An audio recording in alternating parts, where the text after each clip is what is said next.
ہمارے چینل پر آپ سب کو خوش آمدید۔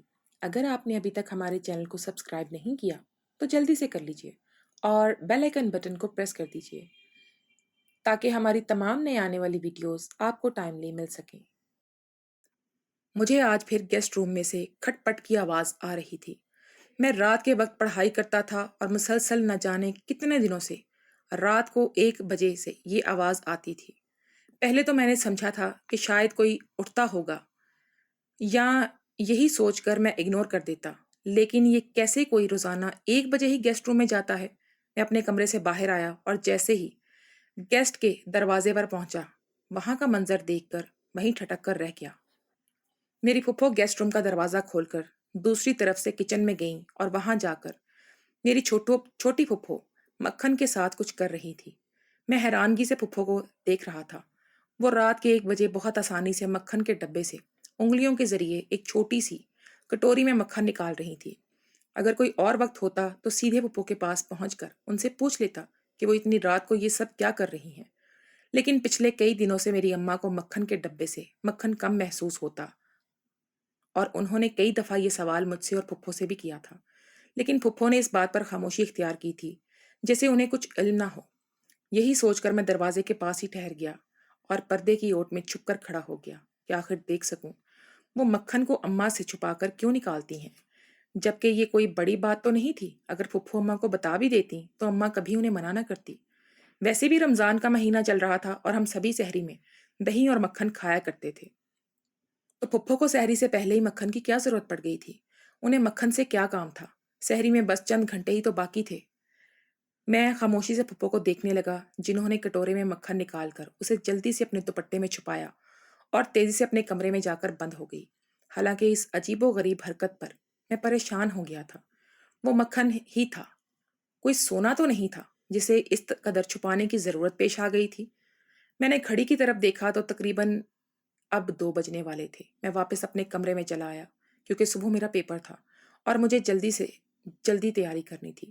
سحری میں بھی بس کچھ ہی وقت باقی تھا اور پھر اس کے بعد فجر کی نماز کے بعد میں تھوڑی دیر سو کر پھر پیپر دینے کے لیے جانے والا تھا۔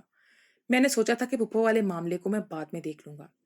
پھپھو جب سحری کے دسترخوان پر آ کر بیٹھی تو وہ بھی سب کے ساتھ سحری کرنے لگی۔ میری نظر ان کے چہرے پر ٹک گئی تھی۔ اتنے میں اماں بھی کچن سے نکل کر آئی اور کہنے لگی کہ رات ہی مکھن کا بڑا ڈبہ میں نے پورا بھر کر رکھا تھا اور اب اس میں سے کچھ مکھن پھر غائب ہے۔ آخر یہ رات کے وقت ہی جاتا کہاں ہے؟ اماں کی بات پر پھپھو کے گلے میں پھندا سا لگا تھا، لیکن انہوں نے اماں کی بات کا جواب نہیں دیا۔ ابا کہنے لگے کہ تم بھی کیا روز روز شور مچاتی ہو؟ مجھے تو لگتا ہے تمہیں غلط فہمی ہو گئی ہے، آدھی رات کو چوہے تو تمہارا مکھن نہیں کھائیں گے۔ ابا کی بات سن کر اماں کو غصہ آ گیا تھا اور ان کے درمیان بحث شروع ہو چکی تھی۔ میں بار بار پھپھو کے چہرے پر نظر ڈال رہا تھا جو سب سے نظریں چرا رہی تھی اور سحری کرنے میں مصروف تھی۔ میں سوچ رہا تھا کہ آخر ایسی بھی کون سی چھپانے والی بات ہے جو پھپھو اماں کو ایک چھوٹی سی بات نہیں بتا سکتی۔ پھپھو سب سے پہلے سحری کر کے وہاں سے چلی گئی تھی اور اماں ابا کے درمیان تو حسب معمول جھگڑا ابھی بھی جاری تھا۔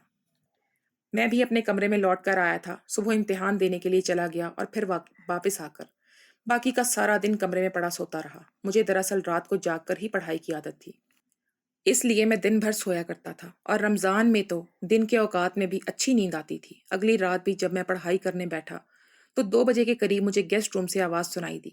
اس بار میں جانتا تھا کہ وہاں کوئی اور نہیں بلکہ میری پھپھو ہے جس نے باورچی خانے جانا تھا۔ میں دبے پاؤں کچن کے پاس پہنچا تو پھپھو اپنے دوپٹے میں پیالہ چھپائے اپنے کمرے میں جا رہی تھی۔ میں جانتا تھا کہ اس پیالے میں مکھن موجود ہے اور اندھیرے کی وجہ سے پھپھو نے مجھے نہیں دیکھا تھا۔ جب وہ اپنے کمرے میں چلی گئی تو میں بھی دبے پاؤں اپنے کمرے کی طرف بڑھ گیا۔ میں نے ان کے کمرے کے دروازے پر ہلکا سا دباؤ ڈالنا چاہا، لیکن کمرے کا دروازہ لاک تھا۔ میں سوچ رہا تھا کہ پھپھو تو ہمارے ساتھ روزہ رکھتی ہے، پھر وہ مکھن کا کیا کریں گی؟ میں نے ادھر ادھر نظر دوڑائی لیکن پھپھو کے کمرے کی کھڑکی بھی بند تھی۔ میں نا امید واپس لوٹ آیا۔ مجھے اپنے امتحانوں کی اتنی فکر تھی کہ میں دوبارہ سے اس بات کو چھوڑ کر پڑھائی میں مصروف ہو گیا۔ آنے والی ہر رات مجھے ایسی ہی آواز سنائی دینے لگی تھی، لیکن میرے پاس اتنا وقت نہیں تھا کہ میں کمرے سے نکل کر پھپھو کی جاسوسی کرتا۔ میں نے سوچ لیا تھا کہ اپنے کام سے فارغ ہو کر پھپھو سے خود ہی بات کر لوں گا، لیکن اس بات کی نوبت ہی نہیں آئی تھی۔ جس دن میں اپنا آخری پیپر دے کر واپس لوٹا اس دن میری پھپھو کی طبیعت اچانک ہی بہت زیادہ خراب ہو گئی تھی اور وہ اماں کے ہاتھوں میں یہ جھول کر بے ہوش ہو چکی تھی۔ اماں نے مجھے فوراً ٹیکسی لانے کو کہا تو میں دوڑ کر ٹیکسی لے آیا اور ہم پھپھو کو لے کر ہسپتال پہنچ گئے۔ چھوٹی پھپھو کے کچھ ضروری ٹیسٹ ہوئے اور اس کے بعد ڈاکٹر نے ایک ایسی خبر سنائی جسے سن کر ہمارے ہوش اڑ گئے، کیونکہ چھوٹی پھپھو امید سے تھی اور اسی بات نے ہمارے ہوش اڑا دیے تھے، کیونکہ وہ تو ابھی تک کنواری تھی۔ میں اماں کی شکل دیکھ رہا تھا اور اماں کے چہرے کا رنگ بھی اڑ گیا تھا۔ ڈاکٹر نے چھوٹی پھپھو کو ڈرپ لگائی تھی اور اس کے بعد ہم پھپھو کو واپس گھر لے آئے تھے، تو گھر کے دروازے پر ابا کو دیکھ کر اماں کے رونگٹے کھڑے ہو گئے۔ ابا پتہ نہیں کب سے کام سے یہاں پہنچ گئے تھے۔ ابا نے جب مشکل سے چلتی ہوئی پھپھو کو دیکھا تو کڑوے لہجے میں اماں سے پوچھنے لگے کہ فجر کو کیا ہوا ہے؟ تم اس کا بالکل خیال نہیں رکھتی؟ معلوم بھی ہے یہ ہماری کتنی لاڈلی ہے کہ اس کی ایسی حالت کر دی ہے تم نے۔ اللہ تم سے پوچھے گا۔ ابا بڑے برے تیور کے ساتھ اماں کو دیکھ رہے تھے۔ اماں کی جان نکل گئی اور اماں کہنے لگی کہ میں نے کچھ نہیں کیا، بس فجر تھوڑی سی بیمار ہو گئی تھی، اس لیے میں اسے ڈاکٹر کے پاس لے گئی تھی۔ ابا سختی سے پوچھنے لگے کہ ایسا بھی کیا ہو گیا تھا جو اس کی شکل ایسی زرد پڑ گئی ہے؟ میں اس کو اماں کے پاس گاؤں بھیج دیتا ہوں، میں اسے واپس گاؤں لے کر جا رہا ہوں۔ تم نے تو اسے مفت کی نوکرانی سمجھ لیا ہے۔ اماں نے ڈرتے رہتے ابا سے کہا کہ فجر سفر نہیں کر سکتی۔ ڈاکٹر نے فجر کو سفر کرنے کے لیے سختی سے منع کر رکھا ہے کیونکہ اس کی طبیعت ٹھیک نہیں ہے۔ ابا عجیب نظروں سے اماں کو دیکھ رہے تھے۔ میرا خون کھول رہا تھا، نہ جانے کیوں اماں کو اتنی باتیں سنا رہے تھے، اور اماں سے کہنے لگے ایسی بھی کون سی بیماری ہو گئی ہے جو فجر سفر نہیں کر سکتی؟ بس تم یہی چاہتی ہو کہ یہ ہمیشہ تمہارے پاس نوکرانی بن کر رہے، علاج تو اس کا گاؤں جا کر بھی ہو جائے گا۔ ابا کے سوال پر اماں خشک ہونٹ پھیرتی رہ گئی اور پھپھو ابھی خاموش کھڑی تھی۔ ابا نے میری طرف دیکھا اور کہنے لگے تم ہی بتاؤ تمہاری پھپھو کو کیا ہوا ہے؟ میں نے بھی غصے میں کچھ جھجکتے ہوئے ان کی لاڈلی بہن کا کارنامہ ابا کو بتا دیا کہ پھپھو ماں بننے والی ہے اور ان کی حالت ٹھیک نہیں ہے، اس لیے ڈاکٹر نے انہیں سفر کے لیے بھی منع کیا ہے اور بہت احتیاط کا کہا ہے۔ یہ سن کر ابا کے رونگٹے کھڑے ہو گئے اور ان کے تن بدن میں آگ لگ گئی۔ ابا نے مجھے ہی گریبان سے پکڑ لیا اور غصے میں کہنے لگے کہ تجھے شرم نہیں آتی ایسی بکواس کرتے ہوئے؟ میری معصوم بہن کے کردار پر کیچڑ اچھالتے ہوئے تو نے اپنی پھپھو کے ساتھ ایسا گندا کام کیسے کر دیا؟ ابا کی بات سن کر میرے ہوش اڑ گئے اور میں نے غصے میں ابا سے خود کو چھڑواتے ہوئے کہا کہ میں نے ایسا کچھ بھی نہیں کیا ہے، مجھے ایسا کام کرنے سے پہلے موت نہ آ جائے۔ آپ غلط سمجھ رہے ہیں۔ لیکن ابا تو میری کوئی بات سننے کو تیار ہی نہیں تھے۔ وہ مجھے بری طرح پیٹنا شروع ہو گئے اور کہنے لگے کہ تیرے سوا اور کون ہے جو ایسی حرکت کرے گا؟ تیری ماں کو بھی شہری ہوا لگ گئی ہے اور تجھے بھی، جبھی تم لوگ بے غیرت ہو چکے ہو۔ میری بہن تو گاؤں کی سیدھی سادی لڑکی ہے، لیکن تو نے اسے داغدار کر دیا۔ اس سے پہلے کہ ابا مجھے مار مار کر میری جان لے لیتے، پھپھو نے ایک ایسی بات کہی جسے سن کر ابا کے ہاتھ رک گئے۔ پھپھو بڑی مشکل سے کہہ رہی تھی کہ فراز نے کچھ بھی نہیں کیا ہے، بلکہ میرے حاملہ ہونے کے پیچھے کوئی اور وجہ ہے۔ اپنی بات پھپھو کی سن کر میں حیران رہ گیا۔ انہوں نے ایک ایسا راز بتایا جسے سن کر ہمارے ہوش اڑ گئے، کیونکہ پھپھو تو میرا نام فراز ہے اور میرے بورڈ کے امتحان نزدیک تھے۔ جب ہی گاؤں سے چھوٹی پھپھو کا فون آیا کہ دادی کی طبیعت بہت خراب ہے، وہ اماں کو فوری گاؤں آنے کا کہہ رہی تھی۔ دادی کی بیماری کا سن کر اماں فوراً اکیلی گاؤں بھاگی تھی، لیکن جب وہ واپس آئیں تو اکیلی نہیں تھی، بلکہ چھوٹی پھپھو بھی اماں کے ساتھ تھی۔ میں چھوٹی پھپھو کو دیکھ کر حیران ہوا کہ دادی کی اتنی شدید بیماری کے باوجود اماں کیوں چھوٹی پھپھو کو ساتھ لے آئی ہیں؟ دادی اکیلے کیسے گزارا کریں گی؟ میرے پوچھنے پر اماں نے کوئی جواب نہ دیا اور سفر کی تھکان کا کہہ کر اپنے کمرے میں چلی گئی، جبکہ چھوٹی پھپھو کا سارا سامان علیحدہ کمرے میں لگا دیا گیا۔ میں 15 سال کا لڑکا تھا اور مجھے اکیلا رہنے کی عادت تھی۔ میرے امتحان بھی قریب تھے اور مجھے پڑھائی میں توجہ بھی دینی تھی۔ چھوٹی پھپھو بھی شہر آ کر عجیب و غریب حرکتیں کر رہی تھی۔ وہ گھر کی ایک ایک چیز کو الٹ پلٹ کر ایسے دیکھتی جیسے ان کے لیے بہت ہی نایاب ہو۔ میں انہیں نظر انداز کر کے پڑھنے بیٹھ گیا تھا۔ دل ہی دل میں مجھے اماں پر بہت غصہ آ رہا تھا، جو پتہ نہیں کیوں چھوٹی پھپھو کو۔ ہمارا تو گھر چھوٹا سا تھا۔ میں چھوٹی پھپھو کو پوری طرح نظر انداز کر کے اپنی پڑھائی پر دھیان لگا رہا تھا، لیکن پھپھو بار بار میرے کمرے کا چکر کاٹ رہی تھی۔ جیسے ہی رات ہوئی اور پھپھو سونے کے لیے لیٹی، میں فوراً اماں کے کمرے میں پہنچ گیا اور اماں سے کہا کہ پھپھو کو اپنے ساتھ کیوں لے کر آئی ہیں؟ آپ کو معلوم بھی ہے کہ میرے امتحانات قریب ہیں اور ہمارا گھر بھی بہت چھوٹا ہے، آپ نے تو انہیں لا کر میرے سر پر سوار کر دیا ہے۔ اماں نے عجیب نظروں سے مجھے دیکھا اور کہنے لگی کہ بس کچھ ہی دنوں کی بات ہے، اسے برداشت کر لو۔ میں خود ہی اسے یہاں لانا نہیں چاہتی تھی، لیکن میری بیمار ساس نے میرے آگے ہاتھ جوڑ کر اسے میرے ساتھ بھیج دیا۔ میں انکار نہیں کر سکی۔ اب پتہ نہیں تمہاری دادی وہاں فجر کے بغیر اکیلی کیسے گزارا کریں گی۔ تمہاری چاچی تو اپنی ساس کی بالکل دیکھ بھال نہیں کرے گی۔ اماں خود بھی دادی کی وجہ سے بہت پریشان نظر آ رہی تھی۔ پھر اماں نرمی سے کہنے لگی کہ تیری دادی نے کہا ہے کہ کچھ دن بعد وہ خود ہی فون کر کے فجر کو واپس بلا لیں گی، تب تک تم اسے برداشت کر لو۔ میں پاؤں پٹکتا ہوا کمرے میں واپس آ گیا۔ امتحانات کی تیاری کے لیے آج کل میرے دوستوں کا بھی ہمارے گھر آنا جانا لگا ہوا تھا، اور میری پھپھو ان پڑھ ہونے کے ساتھ ساتھ بہت ہی زیادہ سیدھی سادی بھی تھی اور میں انہیں اپنے دوستوں سے نہیں ملوانا چاہتا تھا۔ پہلے ہی میرے شہری دوست مجھے پینڈو کہہ کر چھیڑتے تھے، اور اگر پھپھو کی حرکتوں کو دیکھ لیتے تو میرا پوری طرح مذاق بناتے۔ نہ ہی پھپھو کو شہری طور طریقے آتے تھے اور نہ ہی وہ اماں میں ملتی تھی، بلکہ کبھی کبھی تو میں حیران ہوتا تھا کہ وہ ابا کی بہن بھی لگتی نہیں تھی، حالانکہ میری اماں بھی پہلے گاؤں کی تھی۔ میری اماں شہر آ کر یہاں کے طور طریقے سیکھ چکی تھی۔ شاید اسی لیے دونوں میری اماں اور میری پھپھو میں زمین آسمان کا فرق آ چکا تھا۔ میں کمرے میں واپس آیا تو چھوٹی پھپھو میرے ہی کمرے میں بیٹھی تھی۔ مجھے دیکھ کر عجیب طرح سے مسکرا کر پوچھنے لگی کہ تمہیں میرا شہر آنا برا لگ رہا ہے نا؟ تم پریشان نہ ہو، میں جلدی واپس چلی جاؤں گی۔ ان کے لہجے میں ایسی اداسی تھی کہ میں ان کی بات سن کر شرمندہ ہو گیا۔ شاید انہوں نے میری اور اماں کی ساری باتیں سن لی تھی۔ میں نے فوراً پھپھو سے کہا کہ ایسی کوئی بات نہیں ہے، دراصل میرے امتحانات قریب ہیں نا، اس لیے میں پریشان رہتا ہوں۔ مجھے اندازہ نہیں تھا کہ پھپھو کو خبر ہو جائے گی کہ میں ان کے آنے کی وجہ سے پریشان ہوں۔ تھوڑی دیر میں ہی اماں مکھن کا ڈبہ لے کر کمرے میں آئی اور اپنی عادت کے مطابق مجھے زبردستی 3 چمچ مکھن کے منہ میں ڈال دے۔ ہمارے گھر کا رواج تھا کہ رات کے وقت مکھن کے 3 4 چمچ کھا لینا۔ مکھن والا ڈبہ دیکھ کر پھپھو کی آنکھوں میں عجیب سی چمک آ گئی اور وہ خوشی خوشی پوچھنے لگی کہ تم لوگ بھی مکھن ڈبہ رکھتے ہو؟ میں نے اماں کو بتایا کہ اماں ہر بار گاؤں سے ہی تو مکھن لے کر آتی ہیں۔ پھپھو نے اماں سے مکھن کا ڈبہ لیا اور سونگنے لگی۔ اماں نے پھپھو سے ڈبہ واپس لے لیا اور کچن میں رکھنے چلی گئی۔ مکھن کے اس ڈبے میں اماں کی جان بستی تھی۔ اماں کے جانے کے بعد پھپھو کہنے لگی کہ مکھن کو دیکھ کر مجھے گاؤں کی یاد آ گئی ہے۔ پھپھو اس بات پر مجھے بہت ہنسی آئی۔ میں دل میں سوچنے لگا کہ پتہ نہیں پھپھو کا یہ پینڈو پن کب ختم ہوگا۔ لوگ شہری زندگی کے لیے ترستے ہیں اور پھپھو کو ہر بات میں گاؤں کی یاد ستاتی ہے۔ میں یہ سوچ کر پھپھو کے ساتھ دن جیسے تیسے کر کے گزارنے لگا کہ بس کچھ ہی دنوں کی بات ہے، پھر پھپھو گاؤں چلی جائیں گی۔ لیکن پھپھو کی حرکتیں تو بہت ہی عجیب و غریب ہوتی جا رہی تھیں۔ وہ آدھی رات کو اٹھ کر بیٹھ جاتی اور سارے گھر کا چکر کاٹنے لگتی۔ میرے پوچھنے پر کہتی کہ انہیں یہاں گھبراہٹ ہو رہی ہے۔ بنا دروازہ بجائے میرے کمرے میں چلی آتی، میرے بستر پر بیٹھ کر میری کتابیں دیکھنے لگتی اور کبھی کبھی میرے بالوں میں ہاتھ پھیر کر مجھ سے عجیب و غریب باتیں پوچھتی۔ ابا دفتر سے لوٹتے تو پھپھو ان کے آگے پیچھے گھومنے لگتی اور ابا کی خدمت میں کون سی کسر چھوڑتی۔ پھپھو کو آئے ہوئے 15 دن ہونے والے تھے، لیکن نہ پھپھو نے واپس جانے کا نام لیا تھا اور نہ ہی دادی نے انہیں بلایا تھا۔ میں اکثر اپنی ماں کی آنکھوں میں پھپھو کے لیے ناگواری محسوس کرتا تھا۔ مجھے ایسا لگتا جیسے اماں کو پھپھو کا ہمارے گھر آنا رہنا کچھ اچھا نہیں لگا تھا اور وہ خود بھی پھپھو کو جلد سے جلد واپس بھجوانا چاہتی تھی۔ لیکن ایسا کیوں تھا؟ مجھے اس بات کا علم نہیں تھا۔ اور پھر اماں ہر روز سحری میں مکھن کے غائب ہونے کی شکایت کرنے لگی۔ اماں نے مجھ سے بھی پوچھا کہ کیا تم نے مکھن نکالا ہے؟ میں نے عجیب نظروں سے اماں کو دیکھا۔ رمضان میں تو پہلے ہی مجھ سے کچھ کھایا نہیں جاتا تھا اور میرے لیے مکھن کھانا تو ویسے ہی بہت مشکل کام تھا۔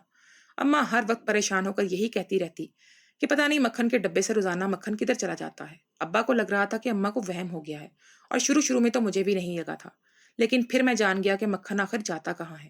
ایک رات میں پوری طرح پڑھائی میں مگن تھا کہ ایک دم ہی میں چونک گیا، کیونکہ کچن سے عجیب و غریب آوازیں آ رہی تھی۔ شروع میں تو مجھے کچھ دن اس بات کو اگنور کرتا رہا اور یہی سمجھتا رہا کہ شاید کچن میں بلی گھستی ہے، لیکن جب روز رات کو 1 بجے ہی ایسی آوازیں آنے لگتی تو ایک دن تجسس میں آ کر میں کچن میں پہنچ گیا اور یہ دیکھ کر حیران رہ گیا۔ میرے سامنے کچن میں پھپھو کھڑی تھی اور ان کے سامنے مکھن والا ڈبہ کھلا ہوا تھا اور پھپھو نے اپنی 3 4 انگلیاں مکھن کے ڈبے میں ڈال رکھی تھی۔ 2 4 دن دیکھنے کے باوجود بھی مجھے سمجھ نہیں آ رہا تھا کہ پھپھو مکھن کا کرتی کیا ہے، کیونکہ سارا دن تو ہم سبھی روزے سے ہوتے تھے۔ رات کو اماں خود ہی ہمیں مکھن کھلاتی تھی اور سحری میں بھی اماں خود ہی دسترخوان پر مکھن لا کر سجا دیا کرتی تھی۔ پھر اس چوری چپکے مکھن کھانے کے لیے پیچھے کیا وجہ تھی؟ اس سے پہلے کہ میں ایسا کچھ جان پاتا، پھپھو کی حالت اتنی خراب ہوئی کہ ہم انہیں ہسپتال لے گئے اور وہاں جا کر پتا چلا کہ وہ حاملہ ہو گئی ہیں۔ کواری نند کے حاملہ ہونے کا سن کر تو اماں کے چہرے کا بھی رنگ اڑ گیا تھا، اور جب چاچو اور ابا کو یہ بات پتا چلی تو انہوں نے مجھے ہی الزام دیا اور انہیں لگا کہ میں نے پھپھو کے ساتھ کچھ غلط کیا ہے۔ لیکن پھر پھپھو نے ایک ایسے راز سے پردہ اٹھایا کہ ہم سب کے قدموں تلے سے زمین نکل گئی۔ مکھن کا راز بھی کھل کر سامنے آ گیا تھا۔ پھپھو کی پوری بات سن کر اماں بری طرح رونے لگی اور چاچو نے اپنا چہرہ موڑ لیا تھا۔ پھپھو بہت مجبور تھی اور انہوں نے جو کچھ کیا تھا وہ مجبوری میں ہی کیا تھا۔ جو کچھ پھپھو کے ساتھ ہوا تھا وہ بھی ٹھیک نہیں تھا۔ میں پھپھو کو سہارا دے کر ان کے کمرے میں لے آیا اور ان کے قدموں میں بیٹھ کر ان سے معافی مانگنے لگا۔ میں نے بھی ان کے ساتھ بہت غلط سلوک کیا تھا اور انجانے میں انہیں بہت برا سمجھ بیٹھا تھا۔ پھپھو نے مجھے معاف کر دیا اور سینے سے لگا لیا اور محبت سے کہنے لگی کہ اس پہ تمہاری کیا غلطی ہے، تم تو ابھی نادان ہو، چھوٹے بچے ہو، میری وجہ سے تو تمہیں بھی بہت پریشانی ہوئی ہے۔ میں جلد ہی یہاں سے چلی جاؤں گی اور پھر کبھی پلٹ کر واپس نہیں آؤں گی۔ میں نے پھپھو کے ہاتھوں کو پکڑ کر چوم لیا اور کہا، آپ کو یہاں سے جانے کی کوئی ضرورت نہیں ہے۔ آپ حاملہ ہو گئی ہیں اور آپ کو صحیح دیکھ بھال کی ضرورت ہے۔ ڈاکٹر نے بتایا ہے کہ آپ کے ساتھ بہت زیادہ مسائل ہیں۔ گاؤں جا کر آپ کو ایسی سہولیات نہیں ملیں گی۔ اس لیے جب تک آپ کا بچہ نہیں ہو جاتا آپ شہر میں ہی رہیں گی۔ میری بات سن کر پھپھو کی آنکھوں میں بھی نمی تیرنے لگی۔ میں انہیں چھوڑ کر کچن میں گیا اور مکھن پیالے میں ڈال کر ان کے پاس لے آیا اور خود اپنے ہاتھوں سے انہیں کھلانے لگا۔ پھپھو روتے ہوئے بھی میری اس حرکت پر مسکرا اٹھی تھی۔ میرے ابا نے چاچو کو واپس گاؤں بھگا دیا تھا اور کہا کہ اب دوبارہ یہاں آنے کی ضرورت نہیں ہے۔ جو بھائی اپنی بہن کی خوشیوں کی حفاظت نہیں کر سکتا وہ بھائی کہلانے کے لائق ہی نہیں ہے۔ اماں نے پھپھو کے سر پر ہاتھ رکھ دیا تھا اور کہا تھا کہ تمہیں فکر کرنے کی کوئی ضرورت نہیں ہے، اب میں تمہاری بھابھی ہوں۔ اماں نے بھی پھپھو سے اپنے رویے کی معافی مانگی تھی۔ چھوٹی پھپھو نے اماں کے سامنے اس بات کا اعتراف کیا تھا کہ مکھن کے ڈبے سے وہی مکھن نکالا کرتی تھی، کیونکہ حاملہ ہونے کی وجہ سے قدرتی طور پر انہیں مکھن کی خوشبو بہت اچھی لگنے لگی تھی اور بار بار خود بخود ان کا دل مکھن کھانے کے لیے مچلتا تھا، کیونکہ رمضان کی وجہ سے گھر میں سب کا ہی روزہ ہوتا تھا اور ایسے میں دن کے وقت کچن میں جانا انہیں برا لگتا تھا۔ اسی لیے وہ آدھی رات کو ہی تھوڑا سا مکھن نکال کر کمرے میں رکھ لیا کرتی تھی۔ اس ڈر سے انہوں نے کبھی ایک ساتھ زیادہ مکھن نہیں نکالا تھا کہ اماں کو علم ہو جاتا، لیکن اماں کی نظر تو پھر بھی بہت تیز ٹھہری تھی۔ دراصل جب پھپھو اماں کے ساتھ شہر آئی تھی تو اس وقت وہ حاملہ تھی۔ دادی نے اپنی طبیعت کا بہانہ بنا کر اماں کو جان بوجھ کر گاؤں بلوایا تھا اور خود ہی چھوٹی پھپھو کو اماں کے ساتھ شہر بھیجا تھا، کیونکہ دادی کو معلوم تھا کہ چھوٹی پھپھو امید سے ہے۔ چاچو اور چاچی پھپھو کی شادی نہیں کروانا چاہتے تھے اور دادی نے چپکے سے پھپھو کی شادی کروا دی تھی۔ چاچو اور چاچی کو اس کی شادی کی خبر نہیں تھی، کیونکہ وہ دونوں دوسرے گاؤں چاچی کے بھائی کی شادی میں گئے ہوئے تھے اور ان کے آنے سے پہلے ہی پھپھو کے شوہر کی سعودیہ میں نوکری لگ گئی اور وہ پھپھو کو دادی کے پاس امانت کے طور پر چھوڑ کر سعودیہ چلے گئے۔ لیکن جب دادی کو پتا چلا کہ وہ حاملہ ہو گئی ہیں تو انہیں فجر کو اپنے ساتھ رکھنا مناسب نہیں لگا، کیونکہ چاچو اور چاچی کو اس بات کے بارے میں معلوم ہوتا تو نہ صرف ان کا حمل ضائع کروا دیتے بلکہ انہیں طلاق دینے پر مجبور کر دیتے۔ چھوٹی پھپھو ان کے لیے مفت کی نوکرانی تھی اور چاچی کبھی ایسی نوکرانی ہاتھ سے دھو نہیں سکتی تھی۔ ابا تو اپنی بہن پر جان دیتے تھے۔ مجھے ایک بات کا احساس ہوا تھا، میرے چچا اور ابا میں زمین آسمان کا فرق تھا۔ دونوں ایک دوسرے سے مختلف تھے۔ جہاں ایک بھائی اپنی بہن کو نوکرانی سمجھتا وہیں دوسرا جان چھڑکتا تھا اپنی بہن پر۔ ابا اکثر پھپھو سے معافی مانگتے اور کہتے اگر مجھے یہ سب پہلے پتا ہوتا تو میں کبھی ان کے پاس تمہیں نہیں چھوڑتا۔ نہ ہی کچھ دنوں میں پھپھو کے شوہر نے ان کے کاغذات مکمل کر کے انہیں اپنے پاس سعودی عرب بلا لیا۔ پھپھو نے جس دن جانا تھا اس دن بہت خوش تھی۔ تب تک میرا بھی رزلٹ آ گیا تھا، میں بہت اچھے نمبروں سے پاس ہوا تھا۔ پھپھو بہت خوش تھی، میں نے پہلی بار انہیں اتنا خوش دیکھا تھا۔ پھر پھپھو اپنے شوہر کے پاس چلی گئی تھی۔ وہاں پر پھپھو نے خوبصورت سے بیٹے کو جنم دیا۔ وہاں جانے کے بعد وہ پھپھو جس سے میں پینڈو کہتا تھا بہت بدل گئی تھی اور اپنے شوہر کے ساتھ خوش تھی۔ دوستو، آپ کو ہماری کہانی کیسی لگی؟ اپنی قیمتی رائے سے ہمیں ضرور آگاہ کیجیے گا اور مزید نئی کہانیوں کے لیے ہمارے ساتھ رہیے گا۔ آپ کا بہت شکریہ۔